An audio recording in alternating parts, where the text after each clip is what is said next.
the time is now 6:01. We'll go ahead and get this meeting started. At this time, if you could stand for a quick invocation and pledge of allegiance, and I'll go ahead and lead the invocation.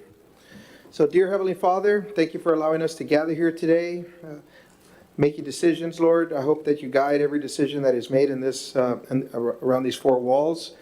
Also, I pray that you comfort the families that have lost a loved one in the San Antonio Hill Country area.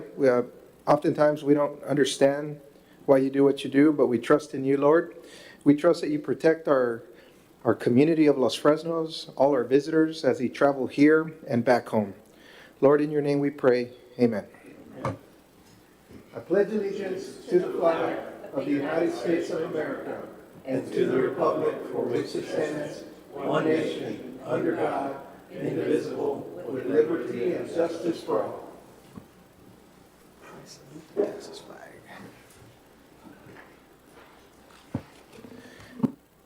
Do we have any visitors' remarks at this time? No, not at this time. Thank you. Well, I'm pleased to call in the next RGV Desalination LLC. We'll be going through a presentation at this time. And if you'd like to come up to the counter and push the little button when it turns red, you are live. This one? That is correct.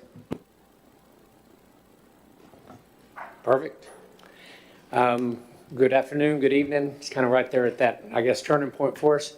My name is Doug Allison, and we appreciate the opportunity to present to you. I was sort of saying ahead of time, we were talking over here a little bit. We have a lot of knowledge in the room, and we can tell you as much or as little as you want to know, but we certainly want to give you an outline of why we're here and who we are. It's titled up there RGV Desalination, but it is a joint effort, a collaboration really between US Desal, and that's why that logo's up there also, and IDE Water Assets. And today with me here is Leahy Turnstein, who is the CEO for IDE Water Assets, and Mark Ellison, who also works with IDE. So these two companies have gotten together and are down here now in front of you guys to give you a little bit of an idea about what we have been doing. We actually have been down here looking at locations, looking at possible solutions for water supply for not just the town of Los Fresnos, but of course, this community is many small towns and many small areas, some more rural, some less rural, some bigger cities like Harlingen, and even obviously to the west of there when you get to McAllen and you get over to Edinburgh. And of course, there's just a real mid-valley presence in terms of so many communities, and to the south of here, Brownsville, of course. So we look at this area as a region. I think we do that for probably two reasons. Most importantly, because the state looks at regional water supply as the way to move forward. I want to say very, very clearly, that does not mean that every water district is not important. Every water district, every city, everybody will play a role in that, probably the same role they're playing now, which is distribution, play a role in a regional water solution. Our job would be, and what we've been looking at the feasibility of, is to bring water supply to the area. I know I don't have to preach what's been going on with the Rio Grande River. I know I don't have to preach what's been going on in Central Texas. Like always, Central Texas is drought right before it's flood. We know that. Okay, and thank you for your words, Mayor. But it is a collaborative effort between us and between US Desal and IDE that has us here in front of you today. I mentioned that we've been down here for about a year. We've been working really kind of very quietly, I think, kind of under the radar in a lot of ways, and looking at possible facilities all the way from Boca Chica up to your northern border of the county. I want to tell you that US Desal, our specialty that we really bring to the table, it is the same group of people that got the first and still the largest desalination discharge permit in the state of Texas, which you probably have heard of in the news a lot up in the Corpus Christi area, Nueces County area. So the group that I work with is the group that has that specialty of delivering a permit. And then we have teamed up with IDE. And to be honest with you, we're small potatoes, USG-Sal is, compared to IDE. IDE is, it's easy when it's somebody else. When you talk about yourself and you brag too much, it sounds like you're bragging. IDE is clearly the leader in the world when it comes to making fresh water. They've been all over the world in terms of building large-scale desalination facilities, which is, and we're keenly aware of the many different efforts by smaller districts or the various districts and the brackish water that is being developed. We offer, we think, the long-term solution and the only solution that that'll survive the test of time for a community like this. I know that's probably a lot of talking for slide one, and what I usually do is I always like talking and turning on, let's see if I can make that work.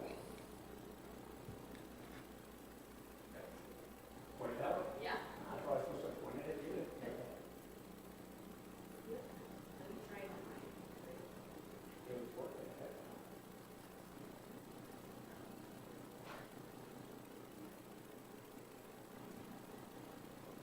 There we go. And I always really start with this slide. Okay. I always start with this slide because it is online. Thank you. I always start with this slide because I think it is probably the, they always say a picture paints 1,000 words. This is the video of a large-scale seawater desalination facility in Australia. A picture paints 1,000 words because I think probably the biggest concern, the biggest misinformation about desalination is understanding the risk to the marine environment. And I want to tell you that I know that IDE has the track record around the world at having successfully met that challenge. And I want to tell you that for USG-Sal, that was the single biggest issue that really the opposition had about a $5 million budget. It was the single biggest issue litigated is the safety of facilities and at the point of discharge. And I don't have any problem in telling you that I'm sure there are ways to not do a good job of it. And I am certain that our group, IDE, USG-Sal, that we have a track record and have the ability and understand the issue probably better than anybody in the world. So that is an issue that we address up front. That is an issue that we have confidence in. That is an issue that we say we know how to do this without having an adverse environmental impact, period. You're going to hear about that, so I always put it up front. I embrace it. I don't shy away from that issue at all. In terms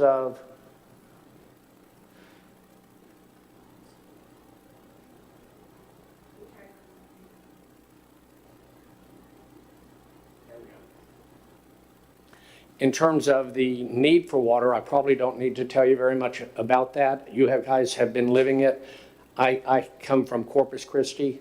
We have been living it. Central Texas has been living it. I know that in this area, well, there's been a lot of studies by a group called 2036, which is a forward-thinking group for the state of Texas. There's been a lot of work done by Baker Institute at Rice University. There's been a lot of information about the amount of loss caused by not having water. Everybody in this room probably understands that if you do not have water, you do not have economic development. You do not have growth. You do not have population jobs for your population. And those things translate into dollar loss for communities. I think probably the most significant one on this slide is the Micron facility that needed 20 million gallons per day of water and relocated to New York rather than Texas. It was a $100 billion facility, relocated really because of the lack of water, and relocated and therefore lost 50,000 jobs to the state of Texas. You can scale that, and we know it's going on in every community, and quite frankly, we know it's going on here. I'm getting better. In terms of some local impact, I'm sure you guys are very aware of the sugarcane and how that facility shut down, and that has very tangible losses to it. Across the border at Altamira, they had shut down some chemical and petrochemical plants. I know that for a while it was looked at over, I believe, in City of Mission, where they were talking about unless you have a proved water source, they're not going to be issuing more development, more building permits. And so, I mean, the loss is, I kind of grabbed those talking points because whether it is on a statewide basis or whether it is on a local basis, the story is truly the same. This slide is really developed to let you know that desal is used all around the world. I know that, there's a huge number of desalination facilities in Israel. IDE's foundation is from Israel. Of course, it is a very arid, it is a desert area. They not only make water, they sell water to the country of Jordan. They make water or do desalination facilities in Australia. They've done them in, I guess it's EAU, no, United Emirates. See, I said it wrong. Okay, United Emirates, and they have done them clearly around the world. Leahy Turnstein, like I said, is the CEO from IDE, and if you want to know more about what they have done all around the world, I will tell you they are clearly the leading, I think, desalination design and operating company in the world. I will tell you that they also were involved in the design and development and in the operations of the Carlsbad facility in California. I think they still operate that facility in Carlsbad, California, which is the largest one in the United States, making 50 million gallons per day. Who we bring really to the table then is IDE and US Desal. What we are looking at doing is feasibility, community outreach, funding. It's important for you to understand we're not here looking for money. We are here looking for support for the project. It is going to be a type of project that needs community support and needs to, and recognizing that the need for the water is for the community first and for growth and for economic development of the community. The permitting and compliance part is something that we also do at US Desal. US Desal, just I mentioned a little bit ago, and this slide is really designed to let you know it's more than just me. This company has, like I said, been in the fight to get the permits. I can almost promise you anybody else who, well, I can tell you this because we're the only ones that have been in the fight like happened in Texas, like happened with the permits in Corpus Christi and Nueces County. We are the only people that have gone that distance and had to really equip ourselves with all of the experts, subject matter experts that are essential to be able to make it very clear that the facility can operate in harmony and with success. Well-designed and a well-operated facility can deliver water and can do so without any adverse impact on the environment. Just so you know, I know that some of you have the package that Mark Ellison just handed to you. That is a package that focuses more on IDE. And what I'm running over right now for you is just sort of an overview of the project. But we wanted to let you know that we have the people on board already. Anybody else who stands in front of you would tell you, oh, I can probably go get it. But this group of people that are up on this slide are the people that do whenever there's a discharge and an intake, you have to evaluate the environmental impact. These are the people that do that modeling. These are the people, including marine scientists, that have studied that issue, not just worldwide, but also with particular focus on our bay and estuary systems as they exist in Texas. In other words, this group up here is familiar with everything from redfish larvae to oysters to all of the areas of concern that will be raised. These are the people that do the long-term or long-range modeling. These are the people that can look inside the facility and tell you what the consequences are of every piece of equipment inside that facility. These are the people that actually have a lot of regulatory experience with the Texas Environmental, with TCEQ, Texas Commission on Environmental Quality. This group is well versed in terms of all of those things. In terms of what we are proposing and have been working on, like I said, we have looked everywhere, and this is a very broad slide of the area.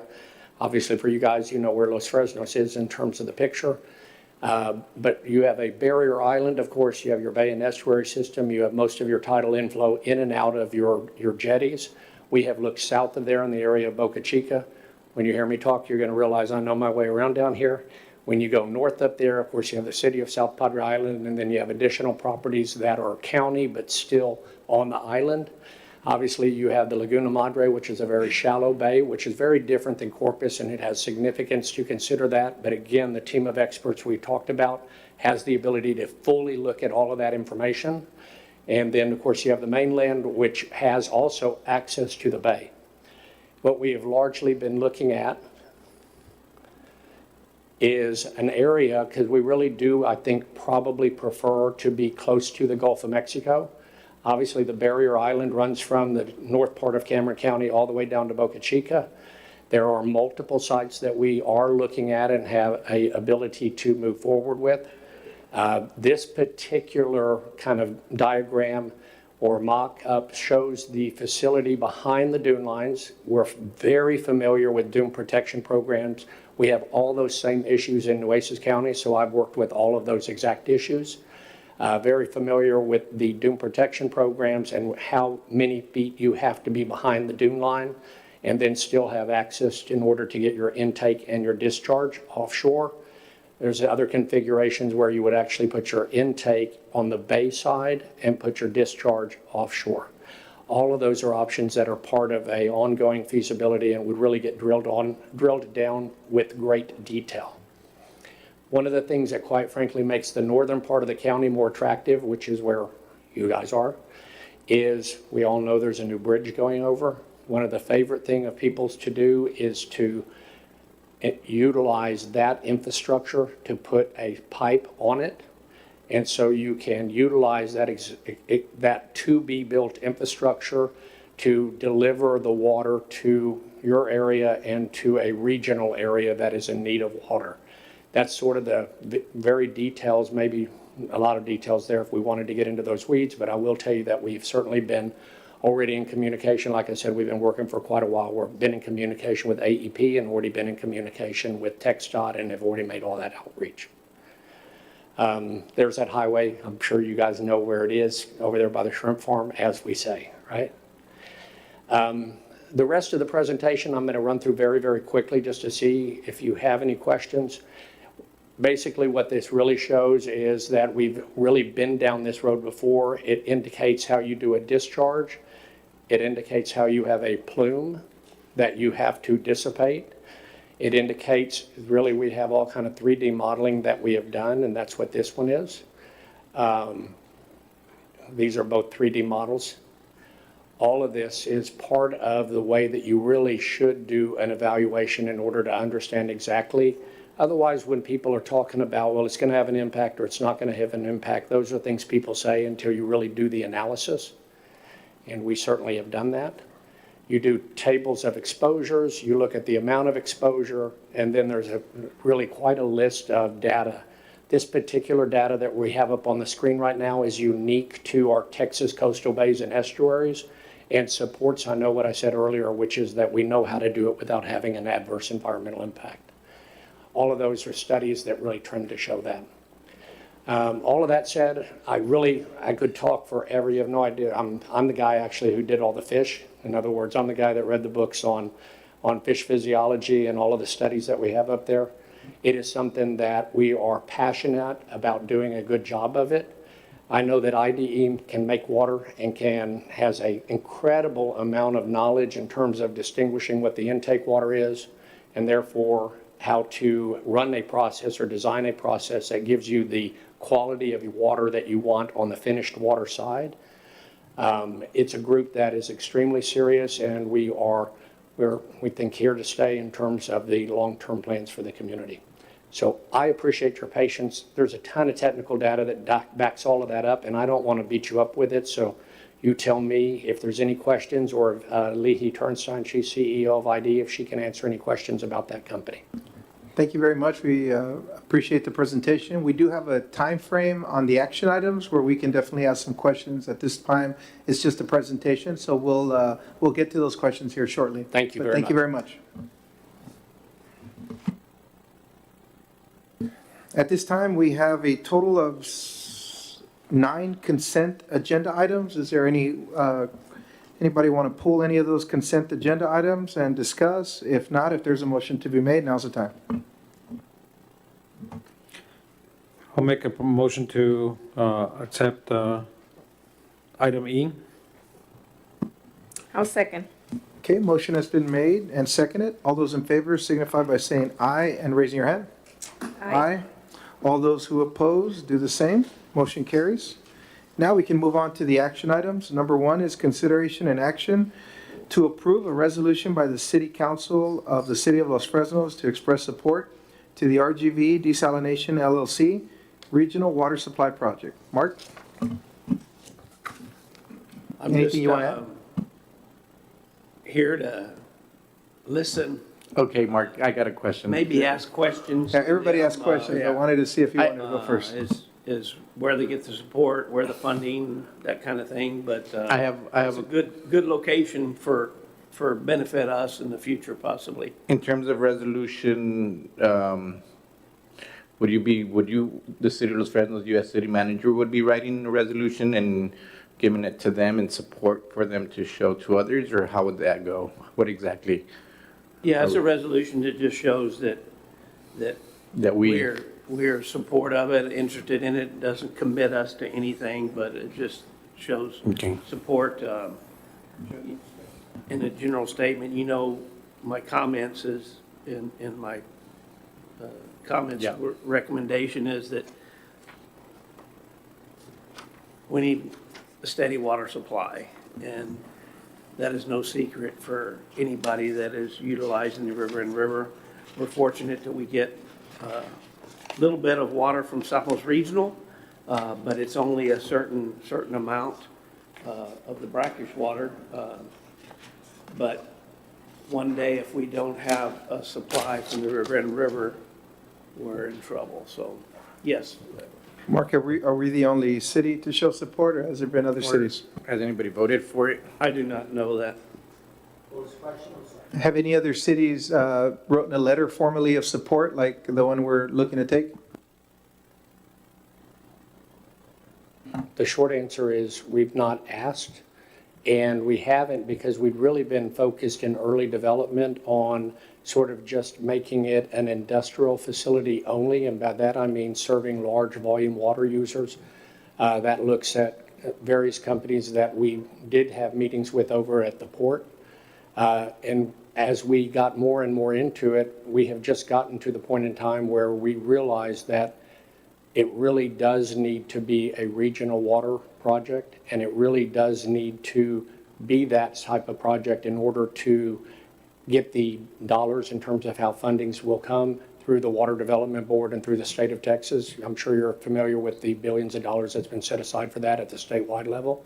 But we need to be a regional facility and a regional project to attract that.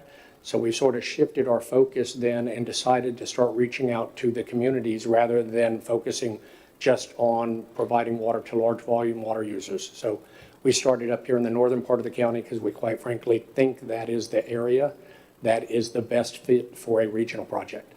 And we appreciate you being here. We know the importance, like Mark said, of water, and that's a very big topic right now discussed these days amongst cities and counties. But with that said, are you the only company doing this, or are there other companies like Seven Seas Water Group or Kiewit Corp or Aquatech? I mean, are you the only company out there providing this desalination project? You know, you of course listed some of them, and so there are definitely other facilities or other companies that do provide desal or do provide that service. I think it is fair to say that we are the only company whose principals have ever gotten a large-scale desalination permit in the state of Texas, period. I mean, that is to us, to our part of the team, that is an extremely important distinction, and I think something that we bring to the table that literally no one else can bring at all. Now, let me shift and answer that question. When you say somebody like Seven Seas or some of the other companies that do desal, and some of them larger, some of them smaller, desalination, of course, is a word that has reference or makes reference to so many different types of processes. It used to be a thermal process, and then you have now, pretty common, you have brackish water desal, which are smaller facilities, and then you have what I'm going to refer to as a large-scale seawater desal facility. The difference is, and we are aware of and certainly support some of the local or area projects that are brackish desal, but they're going to deliver 3, 5, I think down in Brownsville, 9 million gallons a day. One hydrogen facility takes 20, 25 million gallons a day if you want economic development. The only way you're ever going to get that is by having, in my opinion, the only way you're going to get it for a sustained period of time is going to be from seawater desal, large seawater desal. Seven Seas, for example, I know they have some larger projects, but I know they also have a big focus on brackish desal. And when I say larger, I'm trying to be generous. They do not do any projects, I don't think, of the scale that IDE has done, where they're making 175, 200 million gallons a day. Yeah. Yeah.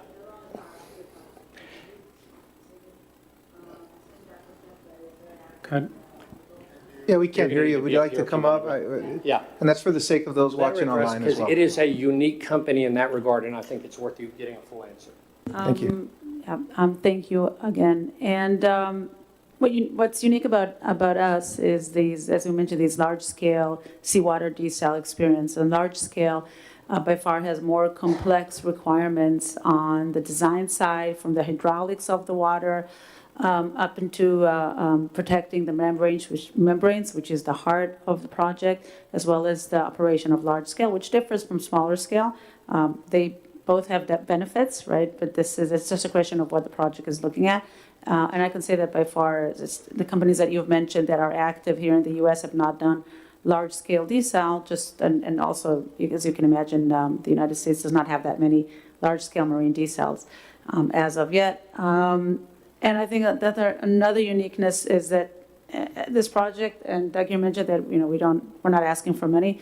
This is a private initiative that is we're looking at risk, meaning at our risk on the development stage. That would be the studies, the sampling of the water, the understanding of the process, getting to the permits. All of that would be at private sector's risk, and then the water sale would only be when we get to that stage. Until that stage, there's no risk to anybody who would be then an off-taker. They would only be paying once there's water to sell. So there's no risk on the construction and the development, which is something that also differs us from some of these entities that you mentioned. And that's perfectly fine. I'm just trying to do my due diligence. I mean, obviously, there's going to be a higher energy consumption whenever you work on these major high-scale projects. And there's also how that's going to affect the environment. For example, the disposal of the brine into our ecosystem. How is that going to affect our local waters here that people like to fish on? And so my concern is more of the due diligence side of being, with all these regulations in place. How does yours differ from some of these others? And I think it's not about the money, it's just about that. And let me just say this, because like on the power and the power demand, that is something for a large-scale seawater desalination facility that I think IDE has more experience with doing that efficiently, better than anybody else in the world. I think that's just true. I would encourage you to get on their website, because you will see the number of facilities they've done around the world, and there is no other desal company that has that track record, period. I will also, because you brought it up, really just highlight, I went through it so quickly on the slides because I don't know quite what everybody's patience is for it. But in terms of knowing the environmental impact, that is something you're going to hear. And that's why we embrace it up front. And that's why I want you to know that they have the history, IDE is, of doing those facilities around the world successfully without having an adverse impact. And that our group has walked through the fire, so to speak, and has the experts, not, I can get them. That's my cousin Vinny line, right? I can get it. I mean, we actually have those experts already on board. We already have been down that road with them, and we know what the evidence, what the proof is, what the authoritative studies are. We already have all of that in our files, and we know exactly the environment here, because it is the same type of bay and estuary. There are differences. We know how to account for them, but it is substantially the same type of bay and estuary system that we have up in Nueces County. Thank you for that. One thing I follow all the time online is the Sea Turtle Inc. And we see those sea turtles coming in, laying their eggs and going back out in the ocean. And I'd hate to support something that's going to affect that. But even though we do know the importance of the water, so it's kind of a difficult decision to make, and maybe just not being familiar with the industry as much. And so the reason why I'm asking these questions. Yeah, and if I can answer, first of all, on the energy, you're spot on, and I think that's one of the major differences when we're looking large scale versus doing a smaller scale and just multiplying it by 10, for example. It's being efficient on the energy side, which we're very considerate of, because that's part of that, what we call life cycle assessment. We have a lot, and as Doug said, we'd be happy to share in our website of all these innovations that are environmentally, to be more environmental sustainability, from self-production of chemicals for the post-treatment, even to just save on transportation emissions. On the brine, I think it's important to understand how the process works, and we're not going to do a desal one-on-one now.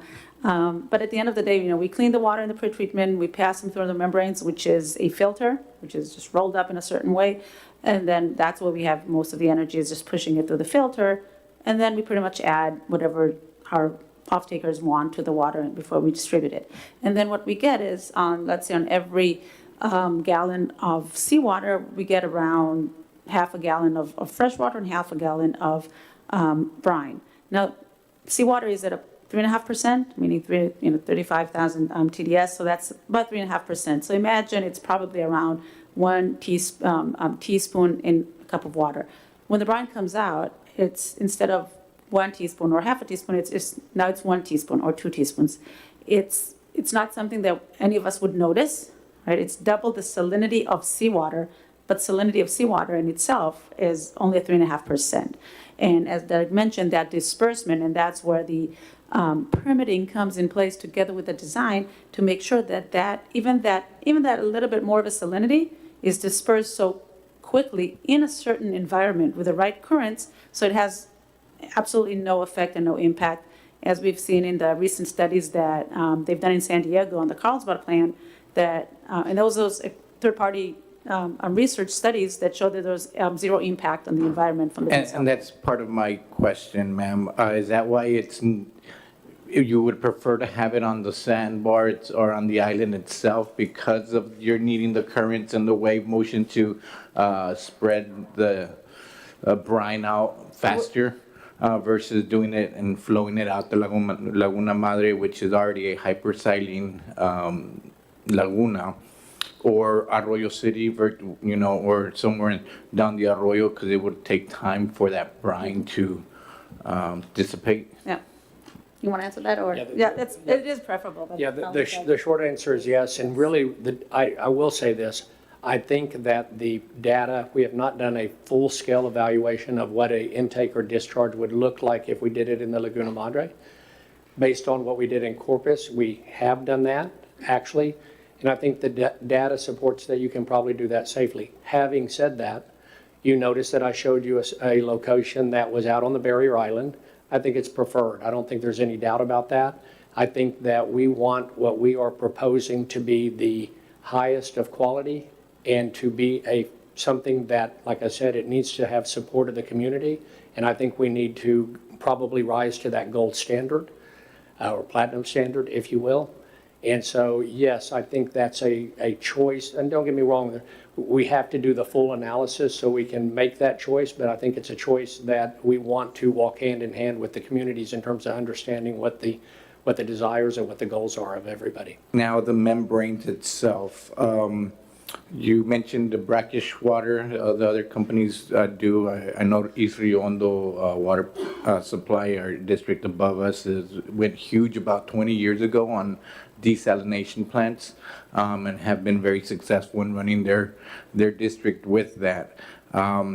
Your filters or membranes, really, because that's what are they any different than what they use already, just at a much larger scale? And if doing it through the ocean, since you don't have to filtrate so much more than what the brackish water is it more efficient to do directly from the ocean? In terms of differences of membranes, I think. It's a different membrane. Yeah. I'd say the process in general would be the same, but it's a different membranes and different membrane types, which I think that's where a lot of the knowledge is again, is being efficient, right? Is using the right membrane with the right configuration to be most efficient in operation, cost, energy, et cetera, because the water needs to be affordable and also resilient and sustainable for 30, 50 years. I know I do want to make just one comment, and that is just because you brought up specifically turtles. I do want you to know that I am because of what we've already done in terms of studying these issues up the coast from you. That was very much a focus of the analysis that's already been done. Of course, the turtles we're talking about are laying their eggs up on the land, okay?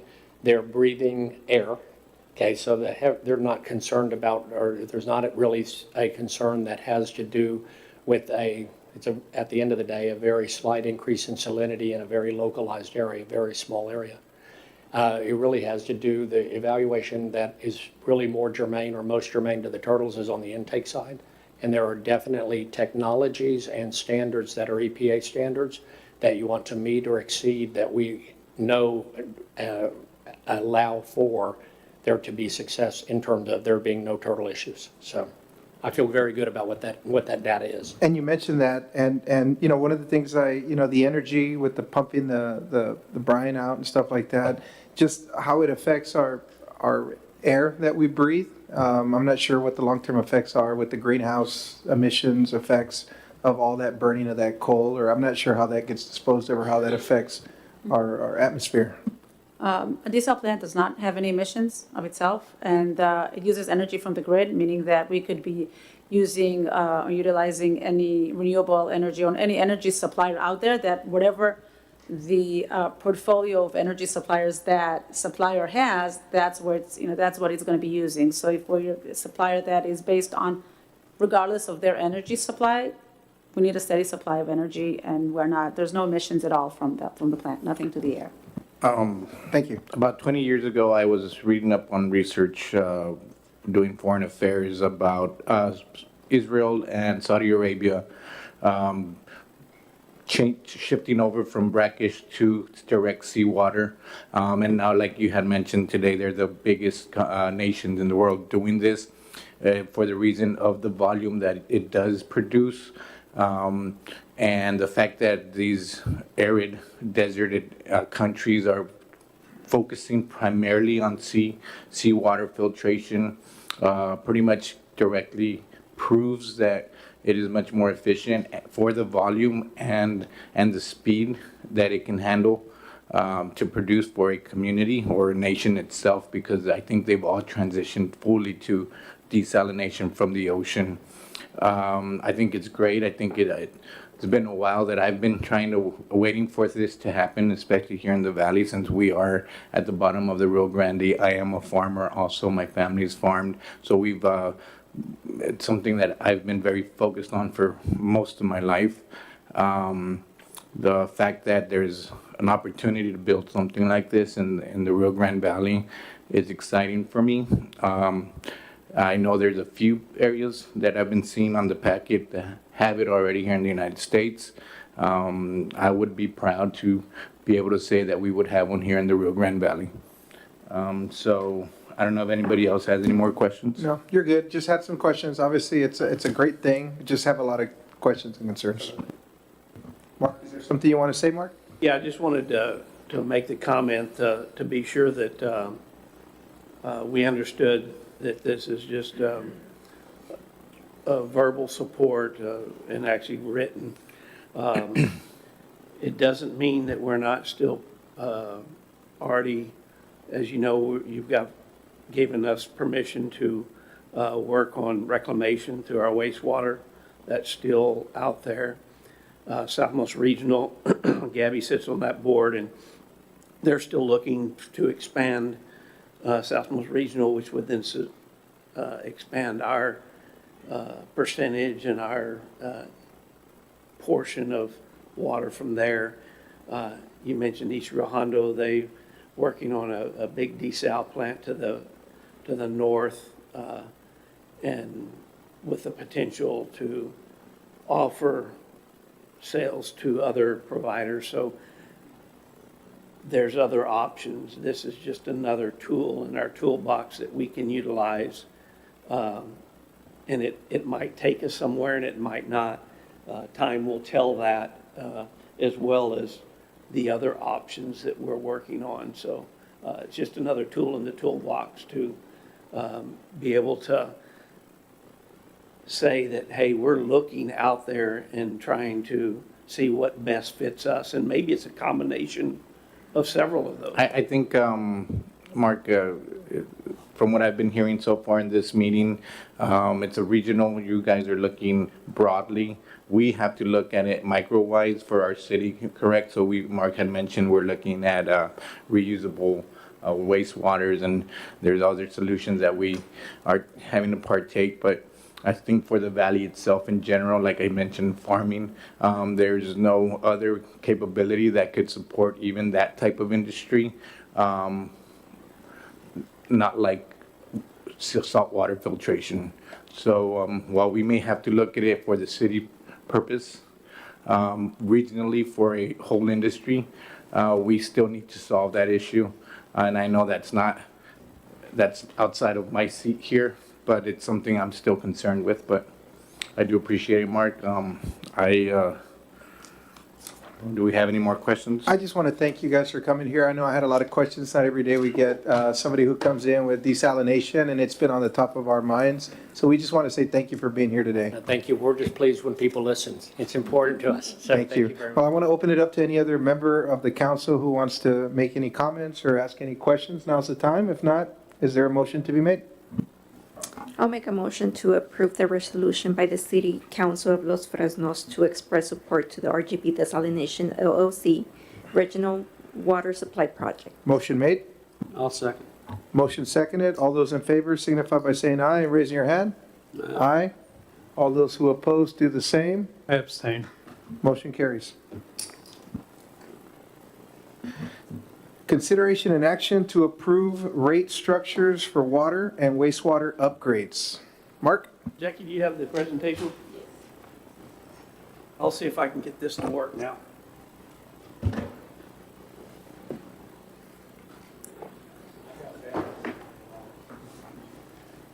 The next two items are dealing with the clean water SRF funding that we're receiving, which is a little over $4 million in grant, or what they call as loan forgiveness. I think it sounds better, grant, which means free. And then about 1.7 million in a low-interest loan. And that is specifically to do, complete some of the work we've been doing over the last, we undertook this back in 2017. We've been doing pieces of it as we had funding, as we've had grants, as we had some of our own funding. This is a big portion that will allow us to just finish off replacing lines that have been in the ground for 60, 70 years, replacing manholes that are made of old blocks, bricks that through time deteriorate away to where in some cases maybe the only thing that's holding there is the ground around it. So very much needed. When you do this, you got to pay for it somehow, and so I want to take you through that process. It's never fun to talk about rate increases in our water or wastewater, and I don't like to be the guy to do that, but I'm also in charge of steward and management of our city and our system. I'm very proud that the last rate increase we had was in 2019. There were projections that scheduled rate increases in 2021, 2023, and then now 2025.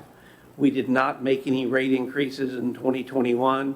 We did not make any rate increases in 2023. So we have been working very well within our means, which is what you asked us to do, what our residents ask us to do. But with the additional of this money, as well as the impact of things since COVID and the prices of construction, the prices of chemicals, everything has just gone through the roof. We've been able to hold things together without bringing a rate increase, but now we have to. So I want to go through kind of what we, see, I can't do it. Go ahead and go on. We worked with a company, Waterworth is the program, and it's a planning tool to help us look at our expenditures look at our revenues and be able to put in some scenarios of rate increases and see how they can impact and then how they help the revenue. And so we've done that over the last really 6 months. We've been working on that. So one of the things that we've looked at, if you don't plan ahead, you're gonna be reactive instead of proactive, and reactive is never good. So we want to be proactive, and in a few slides you'll see that. So go to the next slide. We're looking at the operation and maintenance cost as well as our debt that we currently have, some that is going away, and then this new debt of $1.7 million. We've been looking at one of our requirements is to work to keep a buffer of 25% of our budget. We have done that very adequately over the years and done it very well. As costs go up, if we don't get additional revenues, we cannot any longer keep that 25% buffer. The problem with that is if any kind of expense, emergency expense comes along, we have no way to make it through. So it's very important. So go ahead and go to the next one. I want to do a snapshot of today. As you can see, the blue line, that's our operating expenditures. You can see from 2022, 23, 24, and then 25 is where we are. And then what we show is just to be moderate increase in those expenditures, about 1% a year. They could be more. We do feel like that some of the costs that we've had over the last 3 years have been one-time cost. Some of them having to do with these lines and the manholes that we're now replacing that we've been doing piece by piece. When an emergency comes up that we won't have to do. So that's why we're projecting from here on a 1%, a modest 1% with inflation increase in cost. Go to the next one. The next one shows our debt. The dark blue is our existing debt, and you can see it's right about $700,000. It dips down in 2026 because we're paying off several debts. The light blue is what the $1.7 million adds to it. So it adds about $100,000 to our debt payment per year. That might sound like a lot, but whenever you've got a little over $4 million grant, that is a pretty good ratio. So that just shows you where our existing debt will go to. In the next slide. And then it'll show what our revenue requirements are. We've got to be able to meet those requirements with the debt, the operation, and to be able to continue on. And you can see projected in 2027 is about $3.6 million. Next slide. This is kind of a busy slide, but the background, if you can look, is the same one we've been seeing. The dark blue, and then the light for the debt, and then the very top light blue is the new debt. There you go. Thank you. The three arrows show the next 3 years, 26, 27, and 28. The columns show our water revenue, our sewer revenue, and then some miscellaneous revenues that we get for when new development comes in, connections for water, connections for sewer. Those are minor. As you can see in 2025, we got quite a bit of that, but it's because of the huge development we've had. In 2026, probably not going to continue with that kind of development, although one never knows. If you get those connection fees, well, then the revenue goes up. But as you can see, the expenditures begin in 26, which is the column not meeting, the revenue of the column not meeting the expenditures, which is the background as of this next budget year. Next slide. This one is important because it shows what if you do nothing, the black line is our cash flow. And so you can see that our cash flow will dip, and if we don't do anything now, between 26 and 27, our reserves will be below what you have asked us to do. And so there's only, if we have to keep, what would we do is be deficit spending. And so to not do that, we have to either get more revenue or cut expenditures. It's good to do both, and that's really what we've done over the last few years, and not having to raise rates in 2021 and 2023 like we're programmed. So the black line shows that. The other information on that is the same as the prior information was. So you can see it very quickly can put us in really trouble. Next slide. I won't read all of this, but one of the things when we put the information in there, we started looking as Los Fresnos has been historically just a one-rate town. Don't mean that bad or good. When I say one rate, is one rate for residential, single-family residential homes, one rate for commercial, and one rate for multifamily.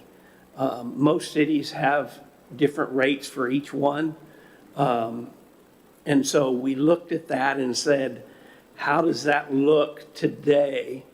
And is there a potential for us to adjust to close these gaps by doing that? What would be your recommendation, Mark? Let me go through the presentation and you'll see, if that's okay. That's fine. Next one.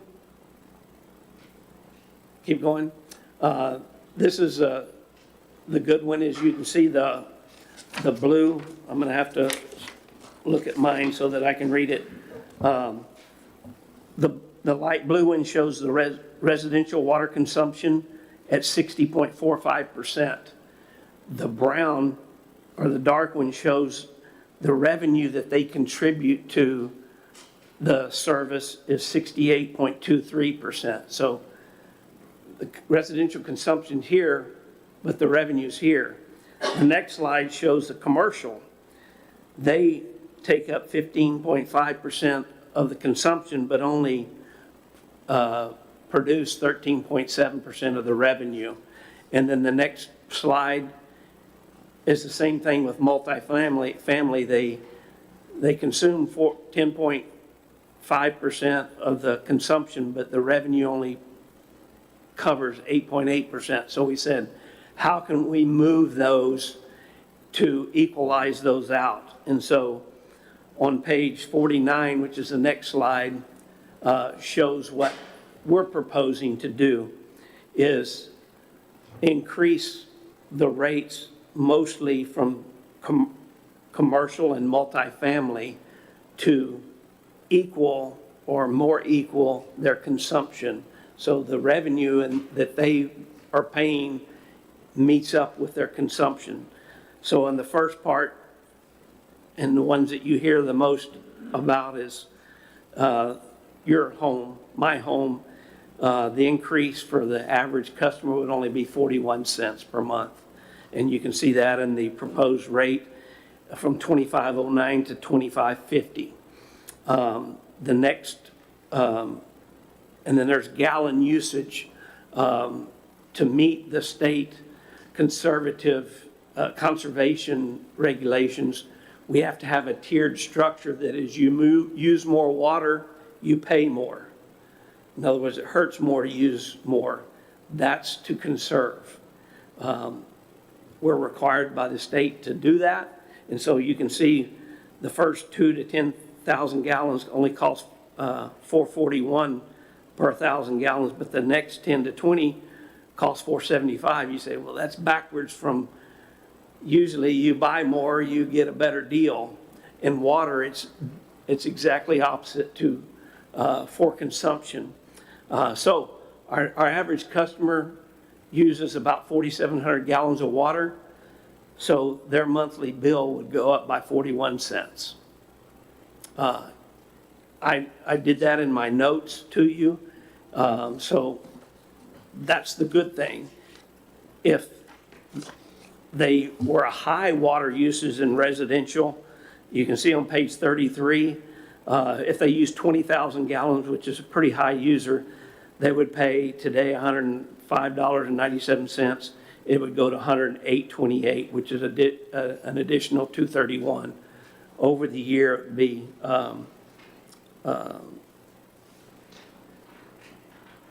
I calculated that wrong, $27. Only $27, not $278. My decimals were in the wrong place.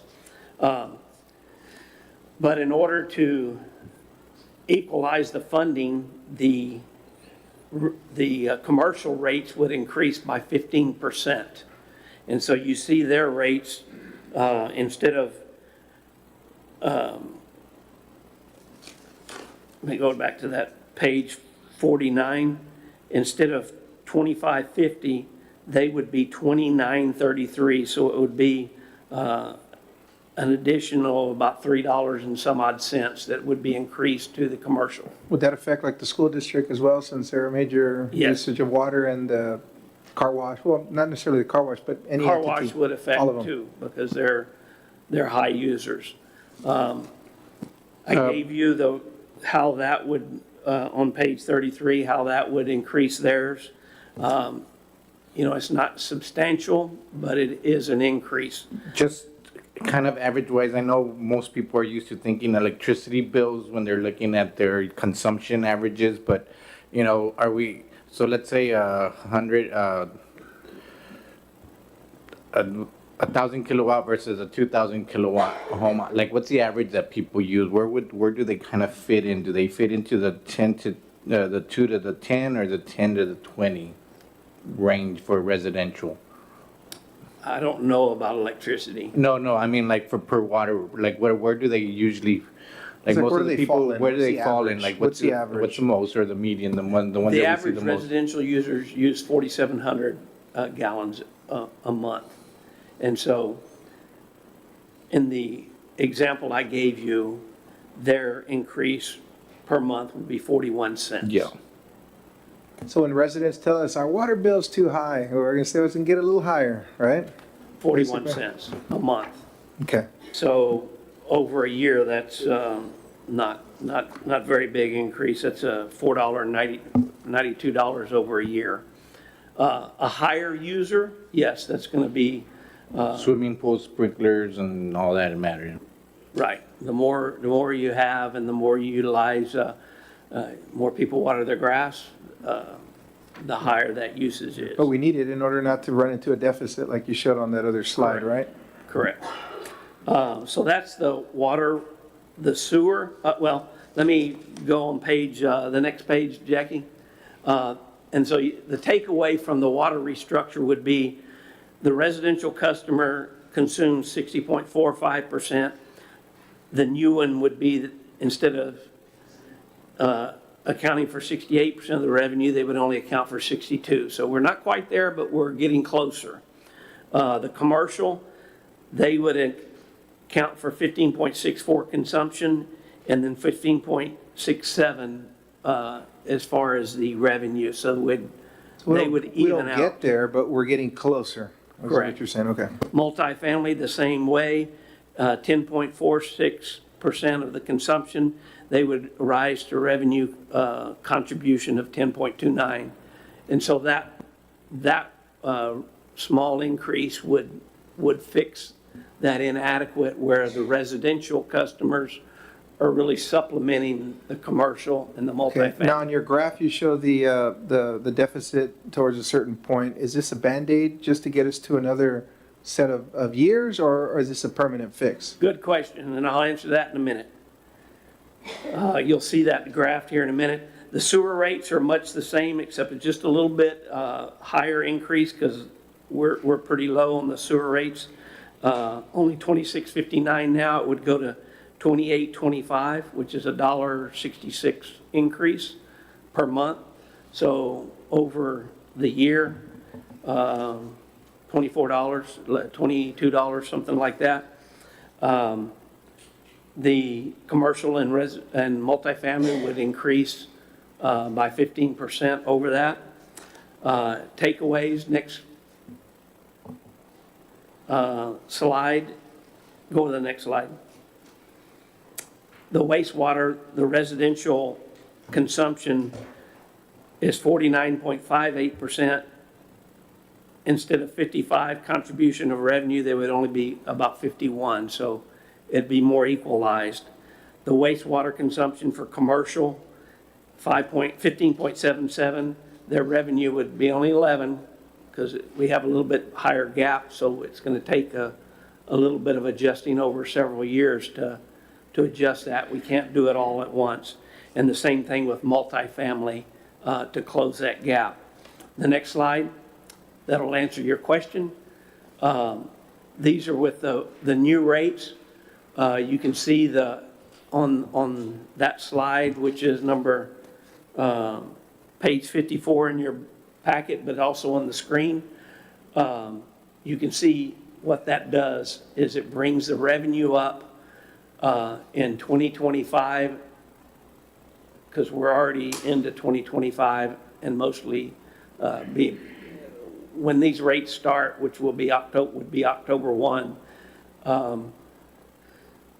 mostly 2025 is gone, so 2026, and you can see that line, it dips to right along the Actually, operating. just right under it, gives us though, our yeah. 25%, and then it kind of stays steady 2027, 2028, and 2029.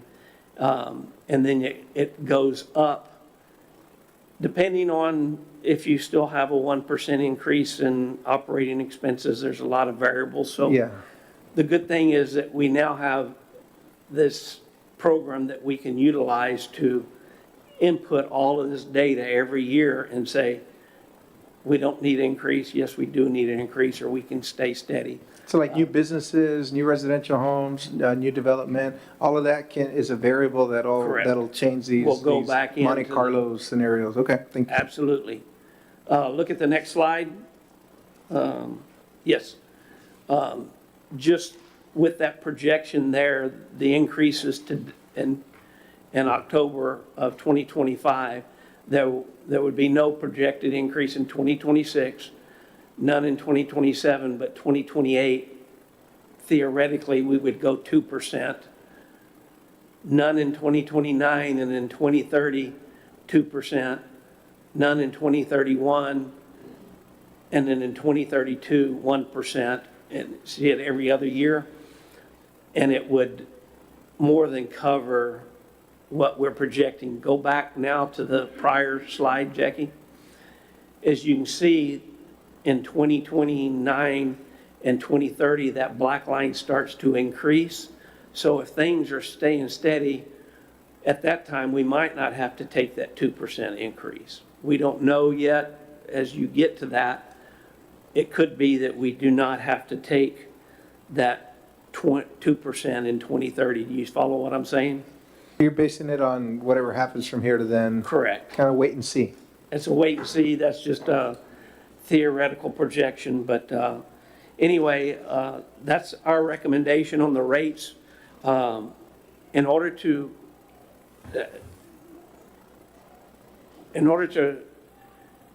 get funded for the $1.7 million, we have to show that we can pay for it. And without this rate increase, we can't show that we can pay for it. And so then they would say that we're a risk. And so that's why the rate increase comes today.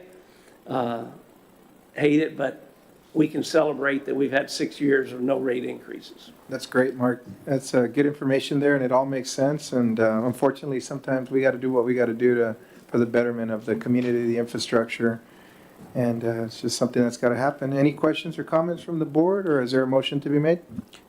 So I have a question. So based on like what Alex said, you know, the race now, and then we're gonna have another one, you know, 2 years from now and stuff like that.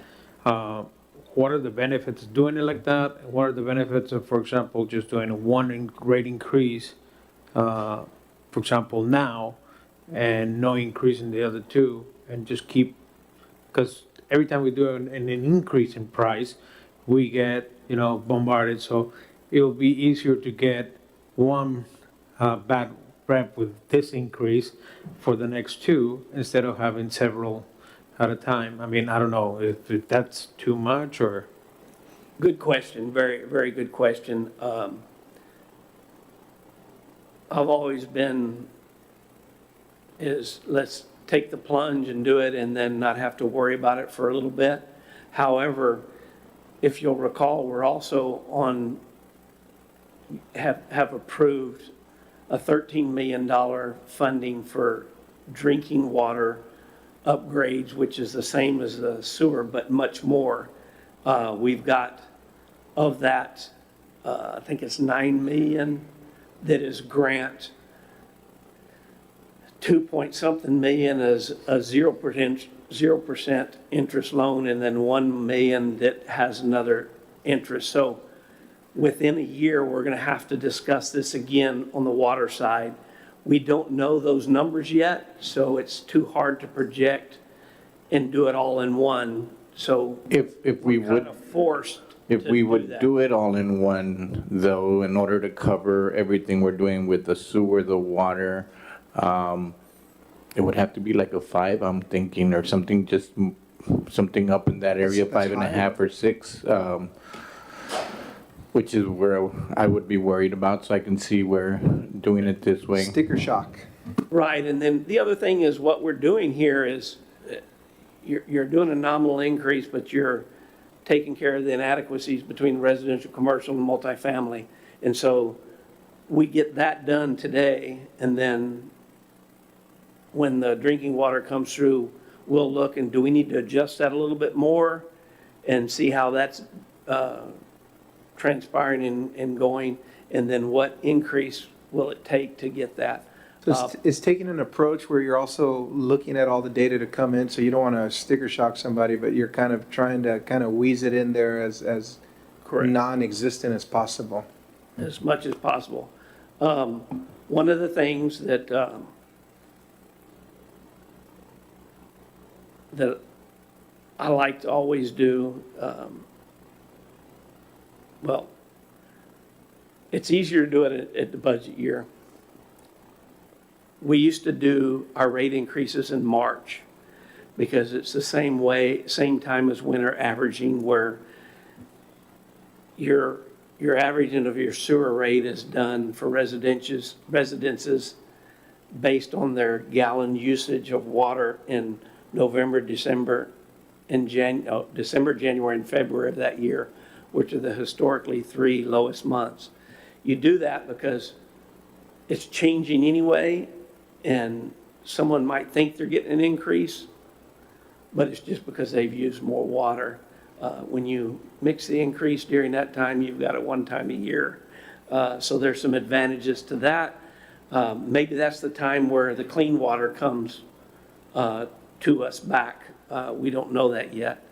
I'll let you decide on the timing of that to make the Right. the hit less. It'll determine when the funding comes through on that piece.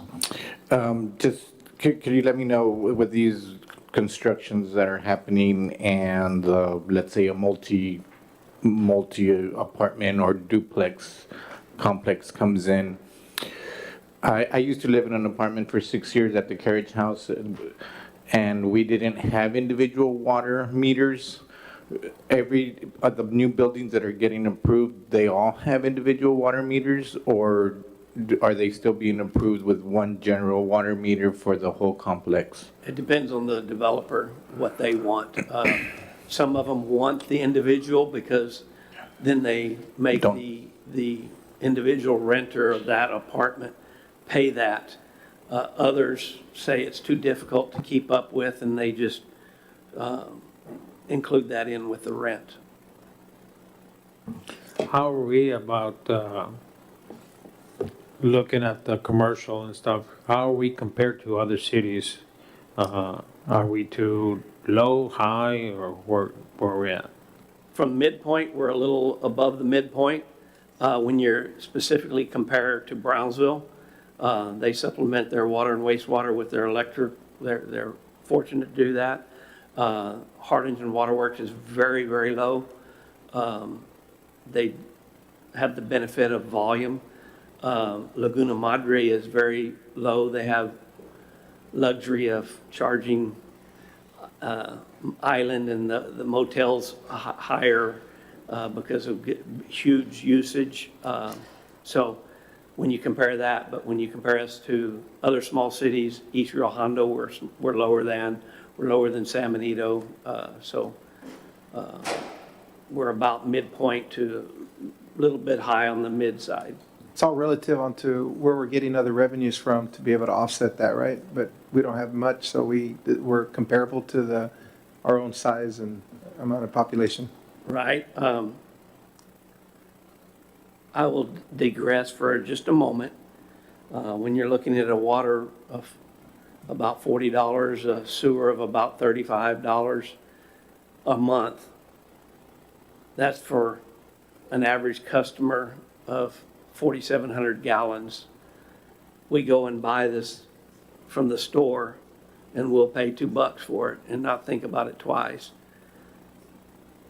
You buy 20 of those, you can buy the whole month's water supply, which is 4,700 gallons, and you probably, 20 of these is not but a couple of gallons. I know that's. I get it, we get I it. know it's apples and oranges, but it's really not. I mean, we're cheap. It's something that we all have to have, and to produce 4,700 gallons and be able to use it for under $40 is a good deal. And sewer, when you flush the toilet and it goes somewhere, for under $40 a month is very cheap. And that's why I was kind of asking about, should we do like a one type of a raise, or should we kind of do everything together? Because at this point, I think looking at the way, electricity has gone up, everything has gone up, there is a solution for us to say, look, there's this increase, but look, this is the cost that you're having for 4,700 gallons of water, exactly like what you said. You buy 20 of these waters, and I understand a lot of people are on a budget, but sometimes it's easier to do one explanation to do several. But I understand the other way that you're saying it's a lot. I just had that idea whether we go with one or do we go like that. But I think the way you said it, I think I'm good with that. Very, very valid point. I would have done that if we could have closed these two loans together, and I would have liked that. But if you'll recall, on the water side, some of the area that we're extending into to down by Harvey's, we have some of that CCN, and Olmito has some of that CCN.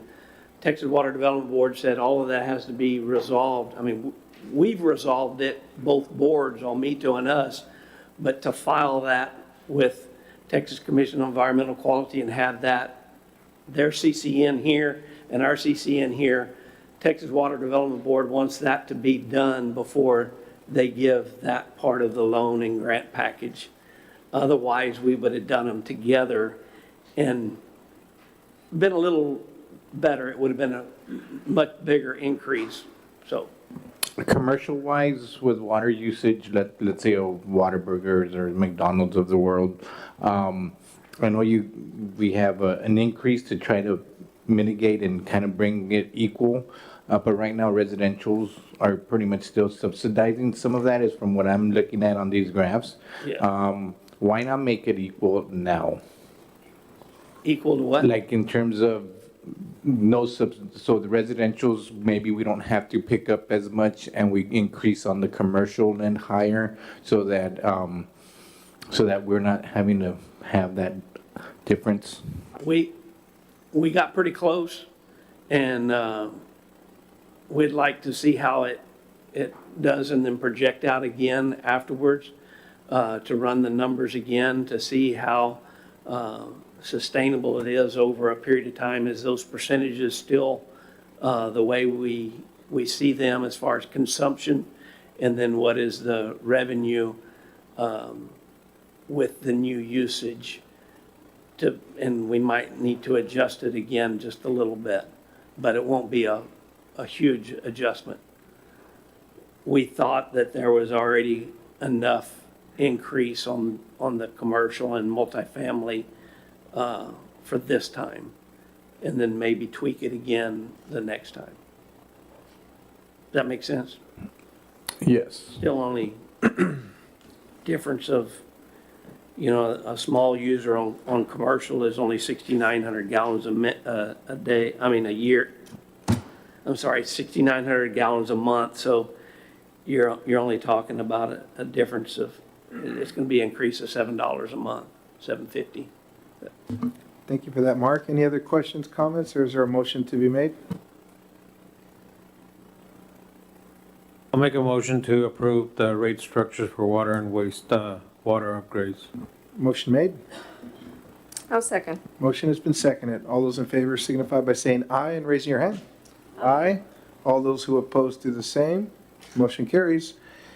Action item number 3, this will be a presentation of a plan of finance and consideration and approval of a resolution by the City Council of the City of Los Fresnos, Texas, authorizing and approving publication of notice of intention to issue certificates of obligation complying with the requirements contained in Securities and Exchange Commission Rule 15C2-12 and providing an effective date. Mark? Mr. Mayor and members of the council, Don Gonzalez and Matt Lujan from Strata Hinojosa, our financial advisors, are here, and to talk more specifically about the transaction of the certificates of obligation. And so I'll turn it over to them. Hello, good evening.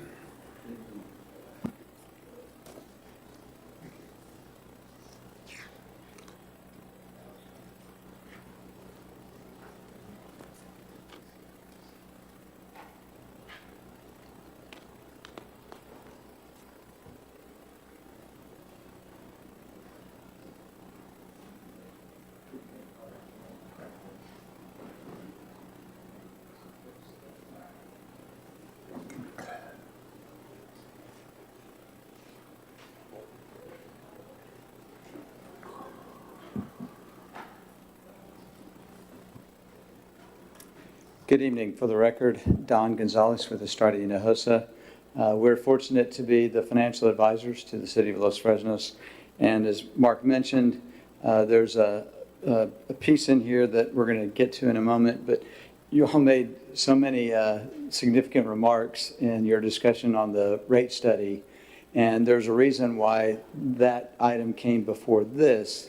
And that was in large part because the Texas Water Development Board, in their willingness to commit to moving forward with the loan and the loan forgiveness, which we consider a grant, was going to be in part based on the actions of the city with respect to the rates. And so the rates and the actions that you've taken position the city to be able to demonstrate to the Water Development Board that the city is financially in a position to be able to take on the debt associated with this particular financing. As your city manager mentioned, there's a number of pieces that are obviously moving with respect to all the things that you have going on in Los Fresnos. So in addition to this, as you mentioned, there's the drinking water loan that would probably come sometime, I'm going to guess, in 2026. And that is a much larger amount.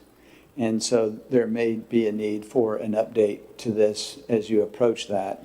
But what this signifies is very important to the Water Development Board as the lender of the funds, and that is the city's willingness to commit to make the payments on a go-forward basis.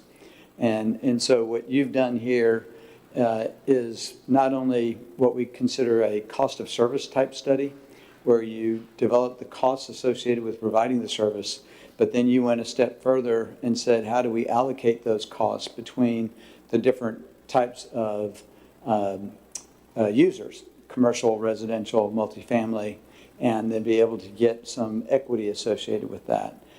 So those steps are things that we'll be able to communicate to the Water Development Board that the city has moved forward on, and can demonstrate to the Water Development Board that the city is financially in a very good position to be able to pay back this debt, and also position itself for what's contemplated in the next piece, which would also have a significant amount of loan forgiveness or grant associated with it. So appreciate all your thoughts and comments, because those are the types of things that we can communicate to them when we have those conversations.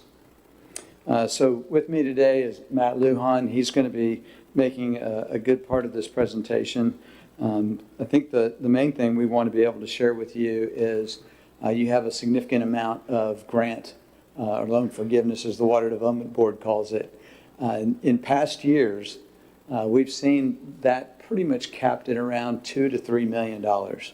So anything in excess of that is pretty extraordinary. And so right now what you're looking at is an amount that is north of $4 million.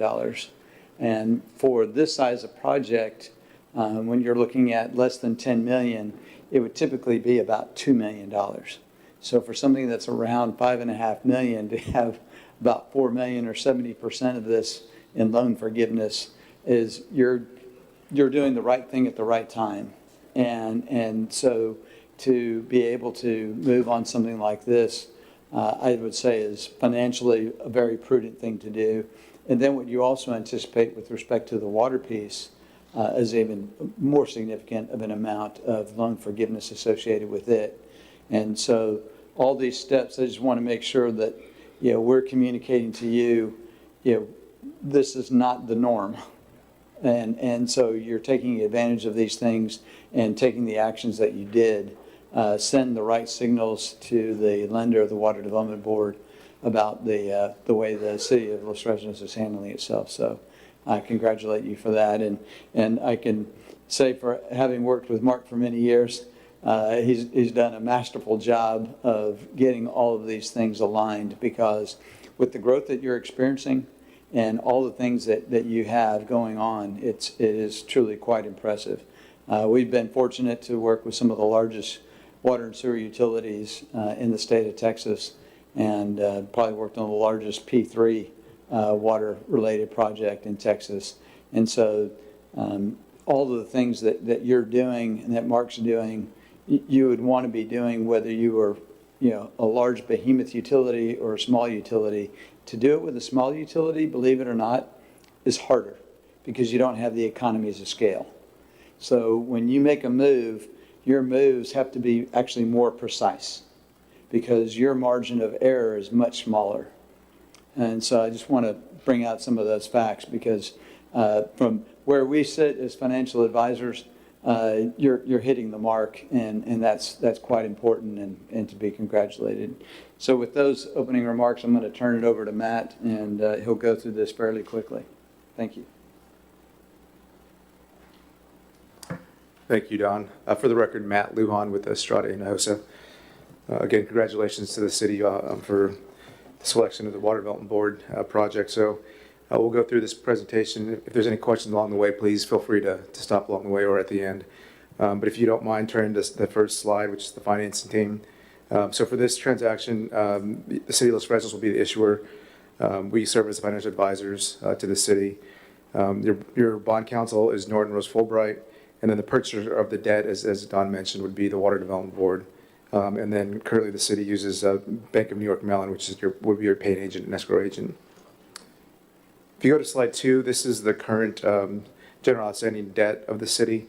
One thing the city manager did mention we want to point out on this slide, because if you look at the top graph, you'll see all the debt that's currently outstanding.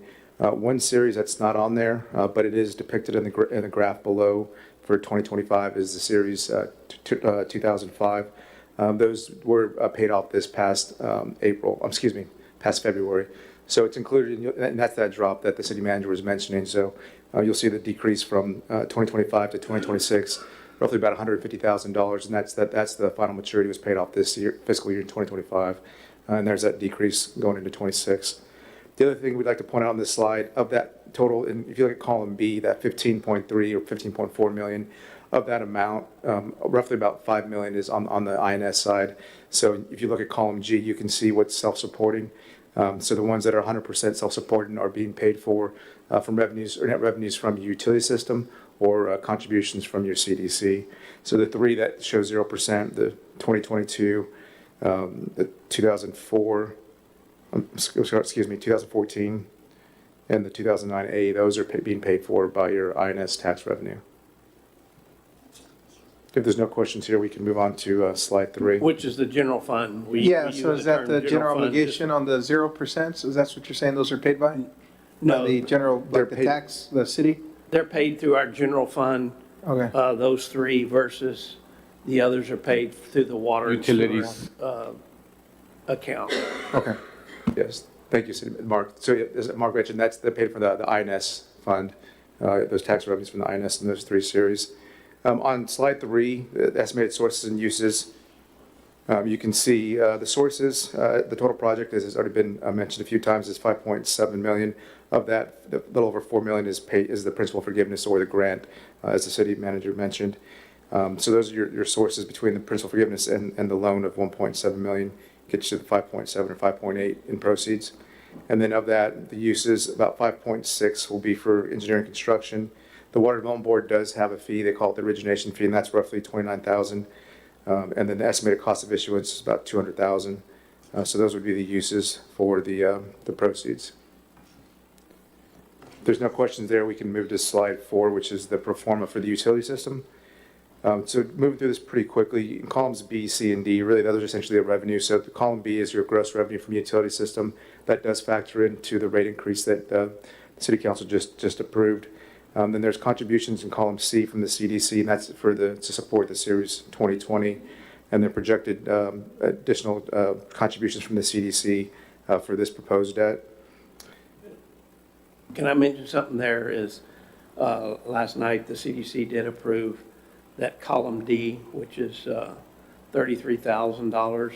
It's roughly 30% of the debt that they'll pay over the length, which we can attribute to the sewer lines, manholes, and work within the commercial district. And so it can benefit our commercial businesses. Without that help from our CDC, It would go up you higher. can see that at 120,000 plus 33, about $153,000 a year, that would have to be an additional An increase on So, the water thing, okay. They are doing a good job in helping us, helping you manage as well. So I wanted to point that out. Thank you, Mark. Thank you. Thank you. And then column F is the O&M. Again, that also reflects with the rates say that you just reviewed and approved with the 1% increase starting in 2026. And then you'll see those get aggregated. And then in columns I, J, and K, that's the proposed debt service. So you got the principal in column I, the interest in column J, and then the debt service or principal interest total in column K. And then the next column over is the proposed Series 2025, which is column K plus your existing debt service. And then as Don mentioned and City Manager mentioned, to prove the financial feasibility, the Water Development Board wants to see coverage. And so we'd like to have, the Water Development would like to see at least 1.1 times coverage. And so in that column M, you can see the projected coverage starting with the debt issuance. The first payment would be in fiscal year 26. You can see the coverage there is 1.14 times coverage, which is above the 1.1 times the Water Development Board would like to see as the minimum, and then just increasing thereafter. So what the Water Development Board would like to see. So if there's no questions here, we can move on to the next slide, which is the timeline for this financing. Okay, on slide 5, this is the preliminary timetable. So the Water Development Board did approve this issuance or this financing back in May. We're here today to approve the notice of intent for you to consider the approval. If it is approved, the first publication would be placed on your city's website tomorrow, and then the publication in the newspaper would be next Wednesday, July 16th. That would start the 45-day clock where the bonds could be sold. And then there'd be another requirement a week after, next Wednesday, so on the 23rd, there'd be the second publication in the newspaper.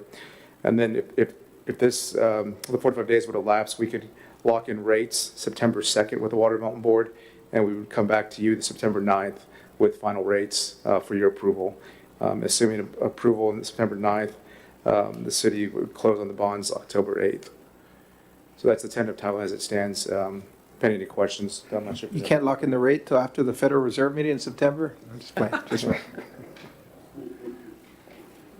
That's a good question, Mayor. We can certainly talk to the Water Development Board about that. They are the ones that are in part with the controls when it comes to that. A big part of it is the timing of their year end. So they're on the state, so they actually have their year end at the end of August. So they're kind of like, well, if you want to do something in this time frame, when you lock rates, yeah, as you can see, what we're looking at is September 2nd, which would be right after the start of their fiscal year. So Yeah, the rate decreases, that 25 basis points, FOMC has it at a, 60 to 80% rate cut coming in September, so I'm not sure how beneficial that would be on the interest paid, but again, there's processes in place that you have to go through, and it's kind of hard to right. defer from that. The other piece, Mayor, is that their rates are typically based on where they borrow funds. And so they may have borrowed funds, let's say next month, which I believe they're actually coming with a transaction.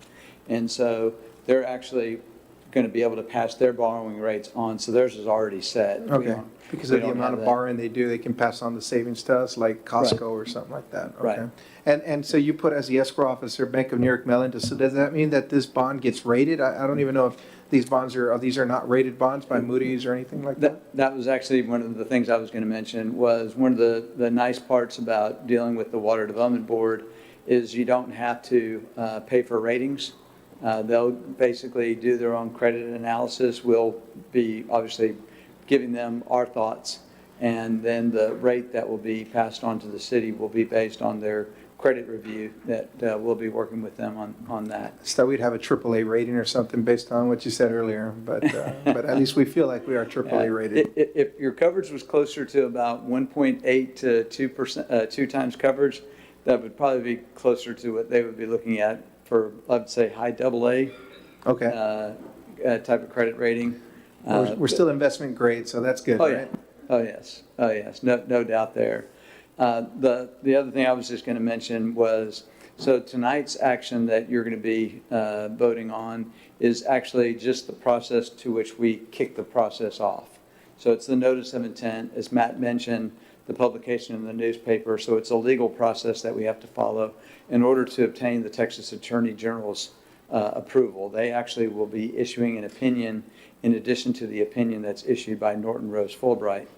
Those 2 opinions will have to be received by the Water Development Board before they allow the closing on the bonds.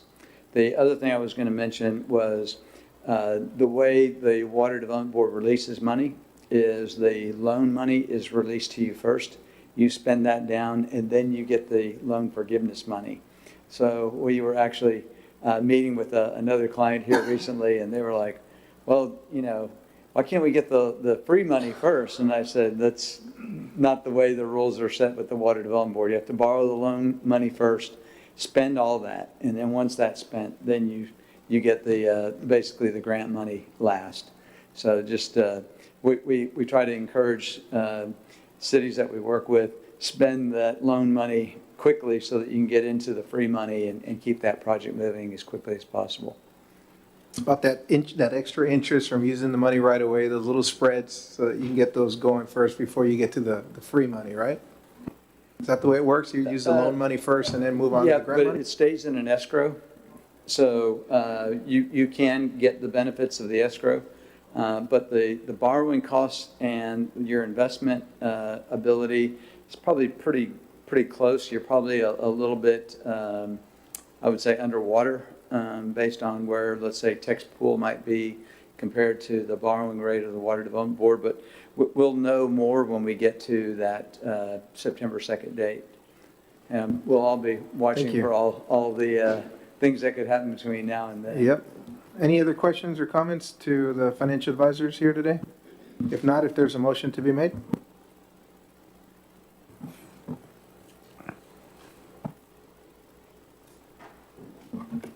I'll make a motion to approve action item number 3. I'll second that motion. Motion made and seconded. All those in favor signify by saying aye and raising your hand. Aye. All those who oppose do the same.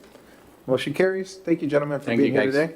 Thank you very much. At this time, we'll move on to the acknowledgement of city manager reports. Mark, is there any updates you would like to provide? Yes, on the Veterans Memorial, we're close to completing that. I have one last item. It's the lights that are embedded in the concrete. They're a little off kilter for my